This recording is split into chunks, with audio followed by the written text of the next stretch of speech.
오늘 하나님 말씀의 제목은 예배 때 어떤 생각을 하나요? 라는 제목입니다.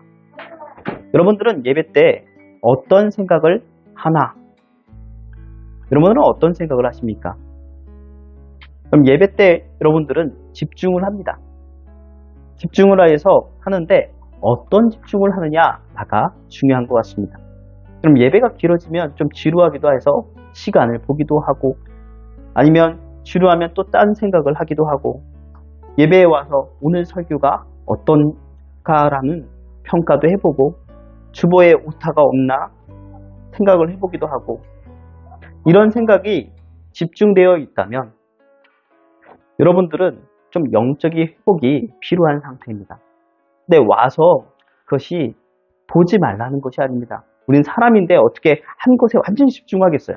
그렇지만 매주마다 여러분들이 주보에 오타는 없나, 아니면 다른 것에 집중하고 있다면 영적인 회복이 필요한 상태라는 것입니다.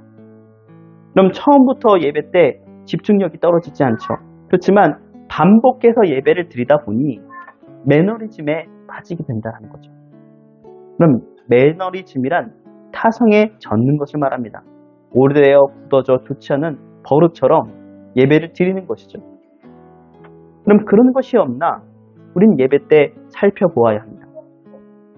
내가 오자마자 하나님께 기도하고 하나님께 예배하고 그것에 집중하는 것이 아니라 내가 다른 것에 그것을 계속 반복적으로 한다면 그것이 정말 하나님을 위한 예배인가를 생각해보고 영적으로 회복되어야 된다는 것입니다. 그러면 이런 매너리즘이 타성에 젖는 것이 틈타지 못하게 해야 됩니다. 우리 마음에. 요즘 보니까 마약 광고 방지, 마약 광고에 방지하는 그런 것들을 보셨나요? 와, 우리나라도 이제 마약의 청정지대는 아니구나 하는 안타까움이 들었습니다. 마약의 시작은 인생의 끝입니다. 청춘 끝, 건강 끝, 인생 끝입니다 라고 얘기하는 것을 들었습니다. 영상을 한번.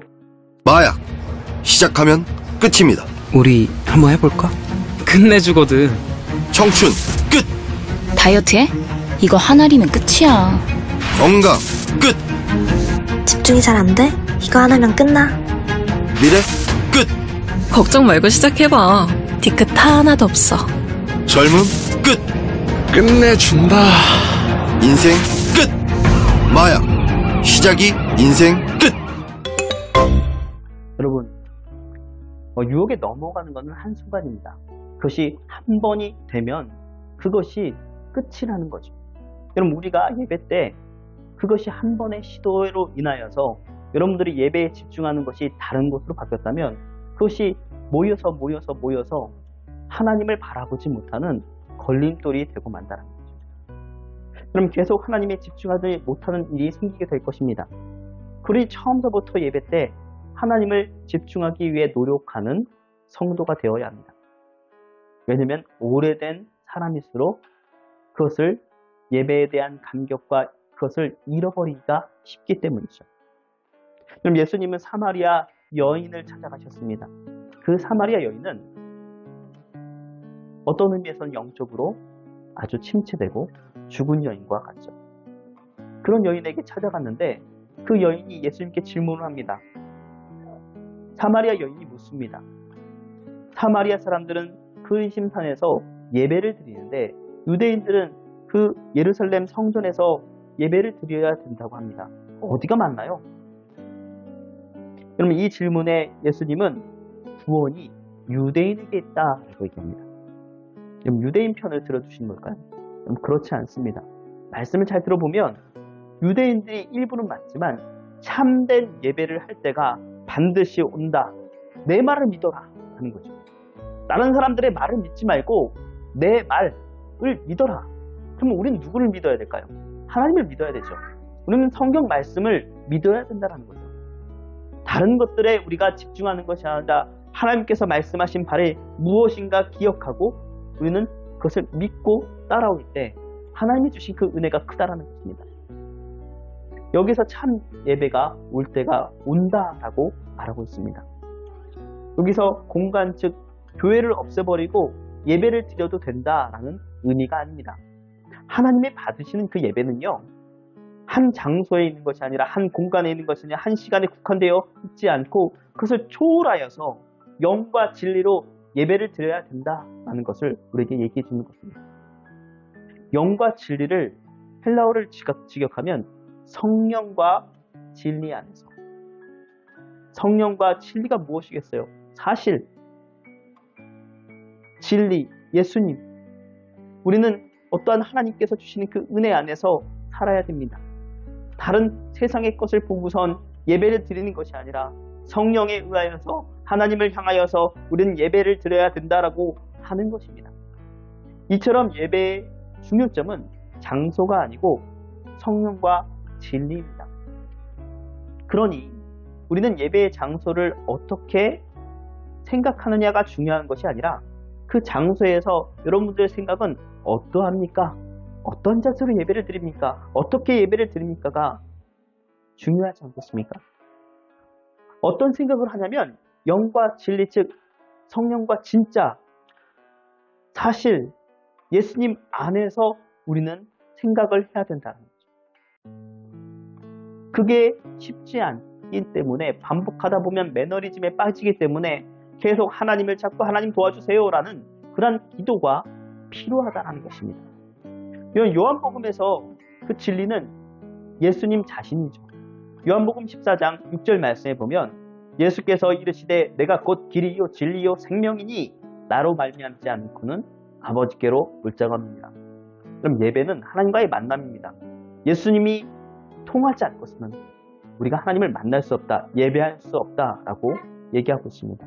그럼 예수님의 십자가의 복음, 부활의 복음, 그것을 믿고 나아가는 자가 참된 예배자가 될 수 있고 참된 예배를 드릴 수 있습니다. 그럼 예수님만이 하나님께 나아가는 그 길이요, 하나님께 영광을 돌리는 그 길인 것입니다. 하나님은 예수님을 통해서만 예배와 그 예배자를 만나십니다. 그럼 예수님이 아닌 어떤 곳으로 예배를 드린다면 받지 않는다는 얘기죠. 또한 예수님이 없다면 우리는 죽음에 놓여져 있는 사람과 같습니다. 언제 죽어도 이상할 것이 없죠. 그럼 사마리아 여인은 어떠한 신앙을 가지고 싶은 그 마음은 있어도 그것이 어떤 것이 사실인지 진리인지 몰랐습니다. 예수님이 오셔서 그를 믿음을 주시고 그를 만져주었을 때 그는 믿음이 생겨서 거기 있는 동네 사람들에게 와 보라 이 사람이 그리스도가 아니냐 라고 얘기하지 않습니까? 그는 언제 죽어도 이상할 것 없는 그러한 영적인 상태의 사람이었는데 예수님의 만남이 살아났다는 것입니다.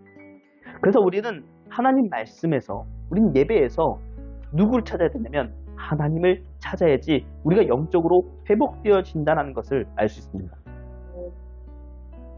그러면 우리는 예수님 모르는 사람에게 복음을 전해야 된다고 하죠. 참된 행복과 참된 평안이 교회에 있습니다. 오셔서 예수님을 믿고 구원을 받으십시오 라는 말을 하는 것이 영적인 심폐소생이죠. 내가 알고 있는 사람, 어떤 의미에서는 여러분들은 전문가라고 할 수 있습니다. 왜냐하면 여러분은 믿음의 신앙을 생활을 먼저 했잖아요. 그것만으로도 예수님을 전할 수 있고 믿음으로 나아갈 수 있다는 거죠. 영상을 하나 보겠습니다. 두 개 보겠습니다. 뭐냐면 2년 전에도 사람을 살렸고요. 최근에도 사람을 살렸는데 그 사람들이 일반인이 아닌 거예요. 공통점은 사람을 살린 것이고 간호사가 살린 겁니다. 매일같이 터지는 사건 사고에 곧 세상이 무너질 것만 같지만 따뜻한 소식도 있습니다. 지하철 승강장에서 한 남성이 심장마비로 쓰러졌는데요. 기적 같은 일이 벌어졌습니다. 구자준 기자입니다. 분홍색 옷을 입은 여성이 의식을 잃고 쓰러진 남성의 가슴을 압박합니다. 주변 시민들이 지켜보는 사이 스마트폰 불빛으로 동공 상태를 확인하는 여성. 1분 정도 지났을까 호흡이 없던 남성 숨을 쉬기 시작합니다.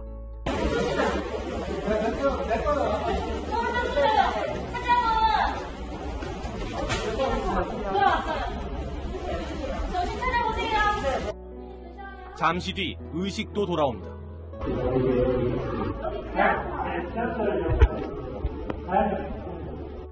50대 남성이 쓰러진 건 열차가 막 도착했을 무렵. 마침 열차에서 내린 여성이 남성을 발견하곤 심폐소생술을 시작한 겁니다. 여성은 야간 근무를 마치고 퇴근하던 간호사였습니다. 차갑고 축축한 피부에 맥박도 안 뛰시고 동공도 살짝 풀려 있는 게 전형적으로 이제 심장이 멈췄을 때 나타나는 증상들이셨었거든요. 신고 접수 8분 만에 소방 구급대가 도착했는데 심정지 환자를 살릴 수 있는 골든타임은 통상 4분 안팎입니다. 간호사는 주위에 있던 시민들 덕분에 떨지 않았다고 말합니다. 모두와 같이 살린다는 느낌이 좀 있어서 안정적으로 했었던 것 같아요. 4년차 간호사의 발빠른 대처가 한 생명을 구했습니다. 당연한 일을 했을 뿐인데 그래서 칭찬받는 게 부끄럽기도 하지만 한편으로는 정말 뿌듯하고. 채널A 뉴스 우자준입니다. 60대 남성이 백화점 승강기에서 갑자기 의식을 잃고 쓰러졌다가 한 시민의 도움으로 생명을 건졌습니다. 마침 엘리베이터에 같이 타고 있던 심장내과 간호사 덕분에 목숨을 구할 수 있었습니다. 김혜민 기자가 이들을 만나봤습니다. 지난 25일 더현대 서울 백화점의 엘리베이터 내부. 60대 남성이 갑자기 유모차 쪽으로 쓰러집니다. 아내는 놀라서 어쩔 줄 모르는 급박한 상황. 이때 엘리베이터를 함께 탄 한 여성이 신속하게 쓰러진 남성을 바닥에 눕히더니 망설임 없이 심폐소생술을 시작합니다. 1분 정도 심폐소생술을 지속할 때쯤 남성이 눈을 뜨고 일어나고 안도하며 서로를 껴안습니다. 백화점 측에서도 신속하게 제세동기를 들고 현장에 도착했지만 남성은 이미 엘리베이터에서 스스로 걸어서 나갈 정도로 완전히 의식을 되찾았습니다. 쓰러진 남성을 살린 이 여성은 용인 세브란스 병원의 심장내과 임상전담 간호사로 지난해 쌍둥이를 낳은 뒤 육아휴직 중이었습니다. 눈동자가 돌아가는 걸 확인을 했고 그래서 의식이 없다는 걸 확인을 했고 숨소리가 거칠게 들렸기 때문에 이건 심폐소생술을 해야 되는 상황이라 판단을 했습니다. 쓰러진 남성은 협심증으로 심장약을 복용하고 있어 의식을 잃은 뒤 빠른 대처가 중요한 상황이었습니다. 심정지라는 게 골든타임이 가장 중요한데 정말 간절하게 심폐소생술을 했던 것 같습니다. 의연하게 대처한 와이프의 모습에 너무 감명받았고 애들 보는 앞에서 누군가 한 명을 이제 목숨을 살렸다는 게 너무 자랑스러웠고. 의식을 회복한 남성은 인근 병원으로 이송돼 간단한 진료만 받은 뒤 바로 퇴원할 정도로 건강을 되찾았습니다. 그분 때문에 한 번 더 사는 것 같아요. 오늘 병원 진료 더 받아보니까 그분한테 감사한 걸 많이 저도 좀 더 열심히 살게요. 꼭 한번 제가 찾아뵈려고 그러고요. SBS 김혜민입니다. 공통점이 뭐냐면 간호사라는 거죠. 그런데 이 간호사라는 게 전문직이잖아요. 그렇죠? 일반 사람들이 저걸 할 수 있을까요? 못합니다. 왜냐하면 왜 못하냐면 이 사람이 심정지를 해가지고 한마디로 이걸 해야 될지 아니면 여기 다른 데가 망가졌을지 모르기 때문에 당황할 텐데 전문가니까 그걸 바로바로 대처를 할 수 있다는 얘기죠. 이건 마찬가지로 우리의 삶 속에서 하나님을 만난 사람은 영적인 간호사와 같습니다.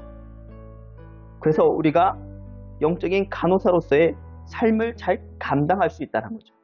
하나님께서는 그런 능력을 우리에게 주셨습니다. 왜냐하면 여러분에게는 누가 있냐면 영적인 간호사와 같은 성령님이 우리를 도와주시거든요.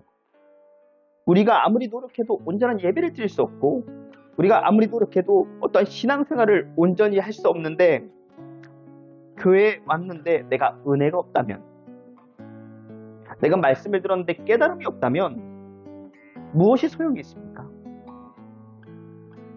교회에 왔는데 아니면 내 잡생만만 머리에 가득하다면 귀에 아무것도 안 들린다면 여러분 무슨 소용이 있습니까? 그러나 성령님이 우리를 도우십니다. 예배를 온전히 드려 하나님의 영광을 돌릴 수 있도록 우리를 도우신다는 거죠.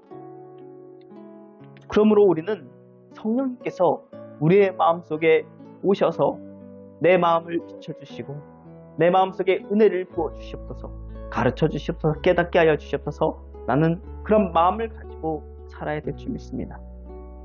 여러분, 웨스트민스터 소요리 문답 제1문에 여러분들 제일 잘 아는 문답이 있습니다. 사람이 첫째 되는 목적이 무엇입니까? 라는 그 질문에 사람의 첫째 되는 목적은 하나님을 영화롭게 하고 그분을 영원토록 즐거워하는 것입니다. 라고 얘기합니다.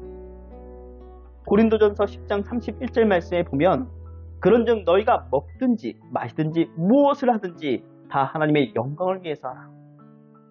영광을 돌리는 것이 예배요, 하나님을 첫째 목적으로 삼는 것이 예배입니다. 하나님을 만나는 것이 예배입니다.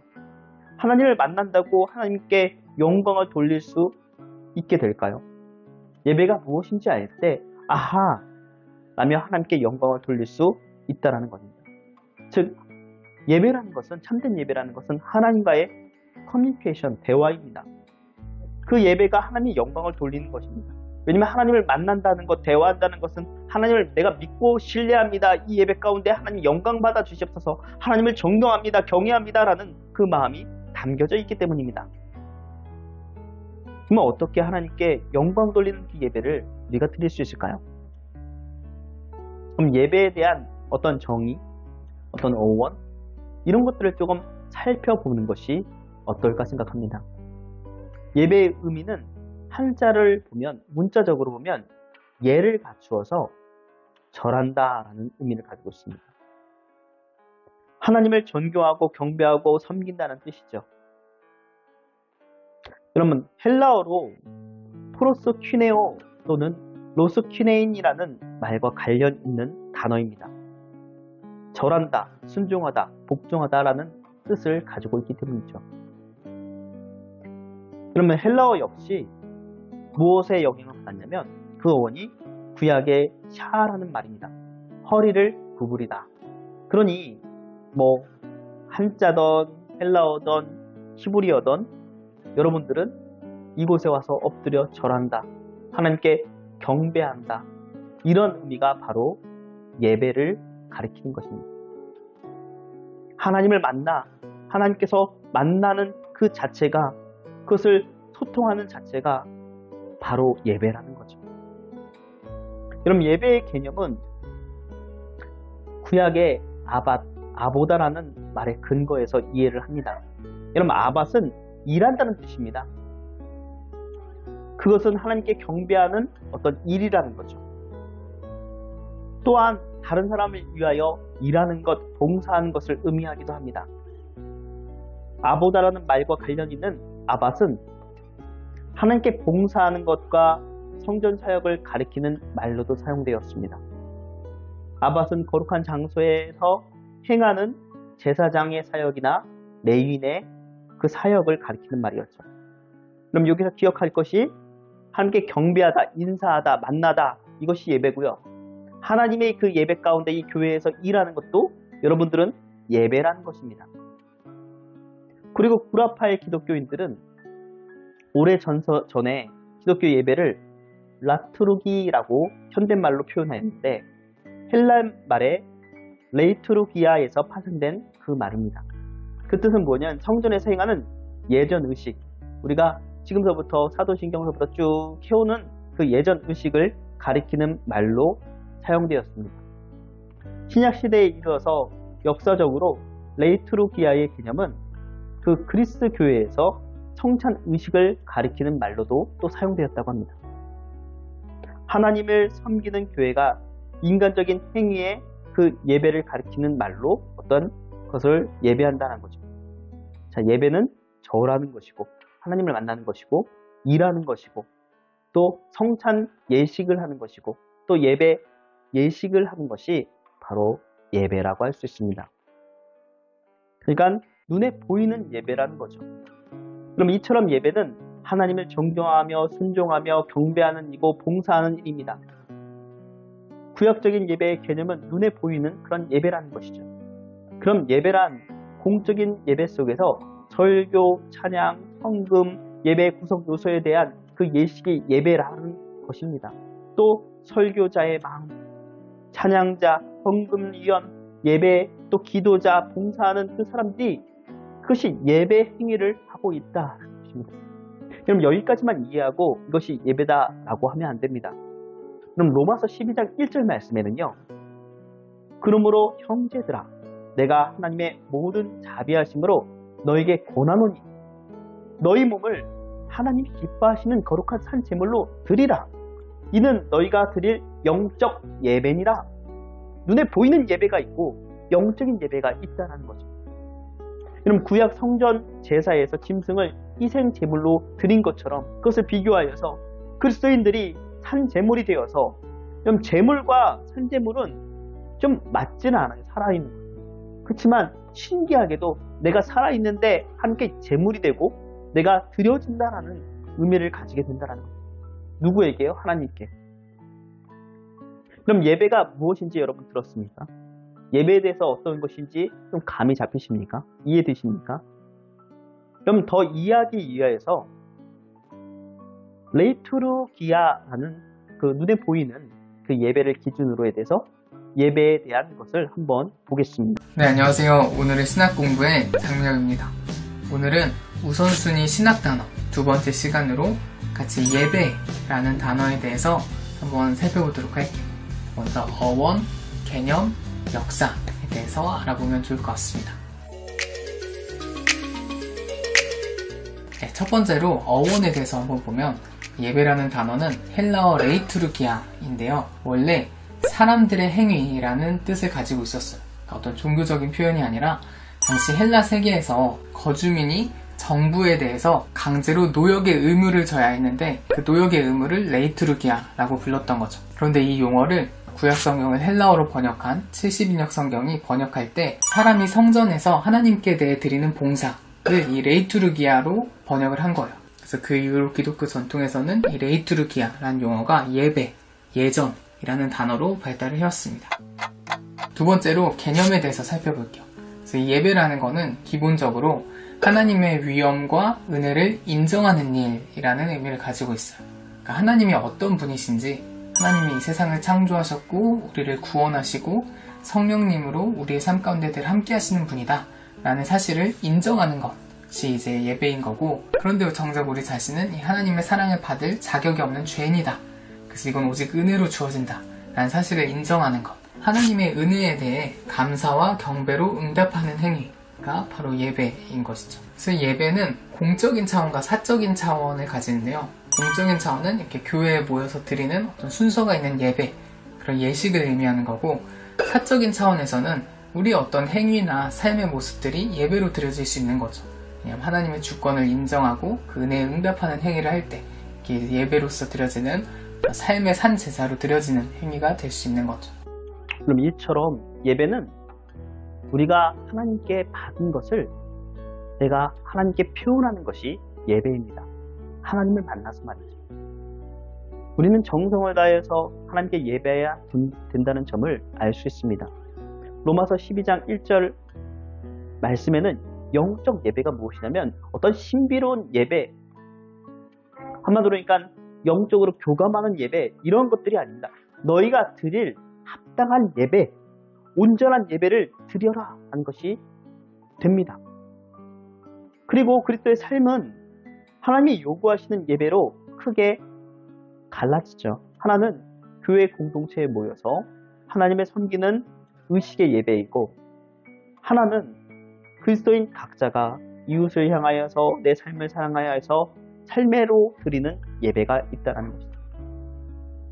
그럼 예배의 정의는 구약과 신약의 개념을 합쳐서 말한다면, 여기서는 레이투르기아라고 영성에서만 기준으로 여러분들에게 얘기했지만, 합쳐서 말하자면 예배는 하나님을 섬기는 예배의 의식이고, 교회 공동체의 또 그리스도인의 개인의 삶의 속에서 하나님의 영광을 이 세상에 나타내는 것이 예배입니다 라고 얘기할 수 있습니다. 성경으로 또 말하자면 첫째는 하나님의 사랑이요, 둘째는 이웃 사랑이 바로 예배입니다 라고 할 수 있습니다. 예배가 바로 하나님께 영광을 돌리는 일이죠. 인간의 참 목적은 하나님께 영광을 돌리는 그 예배자가 되는 것인 줄 믿습니다. 우리는 하나님께 영광을 돌리고 예배를 사수해야 됩니다. 우리가 착각해서는 안 됩니다. 예배 가운데 음악과 설교와 자신이 마음이 그것이 들었는지 여부에 따라서 예배가 좋냐 안 좋냐를 말을 하며 그러니까 우리가 얘기할 때가 있지만 정작 자신이 예배 가운데 하나님을 만났는가, 하나님 자신의 모든 것을 내가 드렸는가를 중요하게 생각하지 않을 때가 있다는 거죠. 하나님은 지금도 하나님께 참된 예배자를 찾으신다는 것 잊지 마십시오. 참된 예배자는 영과 진리로 예배를 드리는 사람입니다. 성령과 사실에 의해서 진실에 의지하여서 드리는 예배죠. 예수님에 의지하여서 드리는 예배가 되어야 합니다. 오늘의 말씀을 통하여서 자신 예배 생활을 점검하고 하나님을 찾는 참된 예배자가 되시기 바랍니다. 첫째는 우리가 기억할 것은 하나님께서 참된 예배자를 찾으신다는 것이에요. 하나님께서 찾으시는 예배자는 23절 말씀에 아버지께서 참되게 예배하는 자들을 영과 진리로 예배할 때가 오나니 곧 이때라. 아버지께서는 자기에게 이렇게 예배하는 자를 찾으시느니라. 갈급하시다는 거죠. 하나님도 여러분들이 예배 가운데 온전히 있기를 바라신다는 거예요. 하나님께서는 그런 예배자를 찾으신다고 성경 말씀에 우리에게 얘기해 주고 있다는 거예요. 두 번째는 하나님을 만나는 장소, 곧 이 예배 공간입니다. 그럼 예배 공간이 그 장소에 따라 분위기가 얼마나 다르겠어요? 의자에 앉아서 예배하는 것과 또 땅바닥에 앉아서 예배하는 것과 또 건물이 있이 예배하는 것과 그 분위기는 어떠한 예배의 분위기는 다르지만 분명한 것은 그곳에 하나님이 있느냐 없느냐 그것이 중요하다는 것입니다. 그 장소에 하나님이 있으신다면 그 예배가 어떠한 예배든지 하나님께서 받으시는 예배예요. 없다면 하나님께서 받으시지 않는 예배라는 것이죠. 그러면 하나님을 만나는 이곳이 되기를 원합니다. 세 번째, 영과 진리로 우리는 예배를 드려야 됩니다. 그럼 24절 말씀에 보면 하나님은 영이시니 라고 합니다. 예배하는 자가 영과 진리로 예배를 드린다는 것이 영이 두 번이 나오니까 이게 같은 영이 아닙니다. 하나님은 영이시고 신이시고 눈에 보이지 않으시고 이 세상을 창조주이신 그 보이지 않은 하나님이십니다. 그런데 예배하는 자는 한계를 가지고 있는 그런 사람이니 어떻게 하나님을 영적인으로 보이지 않는 하나님의 창조주를 하나님을 만날 수 있겠어요? 그러니까 우리는 도움이 필요한데 영과 성령과 함께 우리는 하나님을 만날 수 있습니다. 진리를 대할 수 있습니다. 사실을 알 수 있고 깨달을 수 있고 예수님이 우리의 구원자라는 것을 알 수 있습니다. 그러한 구원의 감격이 있는 예배가 되어야 된다는 거죠. 예배를 받으시는 하나님은 영이십니다. 하나님이 영이시기에 우리의 속사람을 아시죠. 우리의 마음을 아신다는 것입니다.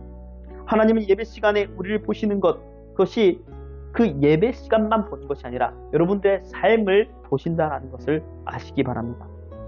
여러분들의 마음에 품고 있는 모든 생각까지도 살피시는 분, 그분이 하나님이십니다.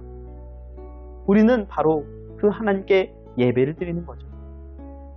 영이신 하나님께 참된 예배를 드리기 위해서 성령의 인도하심을 받아야 한다. 하나님 도와주시옵소서. 성령님 내 마음을 붙들어 주시옵소서. 영과 진리로 예배하는 성령의 인도함을 받는 성령 충만한 예배자가 되어야 됩니다. 이제 말씀입니다. 여러분, 예배는 인간이 제일 되는 목적일 뿐만 아니라 교회의 본질적인 사역입니다. 봉사, 섬김 중요하죠. 제자 훈련, 성경 공부도 필요하고 중시합니다. 그러나 예배를 놓치면 모든 것을 놓치는 것 같습니다. 우리는 하나님 앞에 무엇보다도 예배자로 살아야 합니다. 예배에 성공하는 사람이 인생에서 성공하고 여러분들 하나님께서 칭찬받는 그러한 예배자가 될 수 있습니다. 참된 예배가 되어지지 않으면 나의 삶도 망가지게 마련이죠. 시험이 찾아옵니다. 우리의 삶에 건강해지는 이 첫걸음은 바로 예배라는 것. 그 첫걸음을 놓치지 않고 여러분이 오셨으니 예배 가운데 하나님께 영광을 돌리는 오산세교급식교회 성도들이 다 되시기 바랍니다.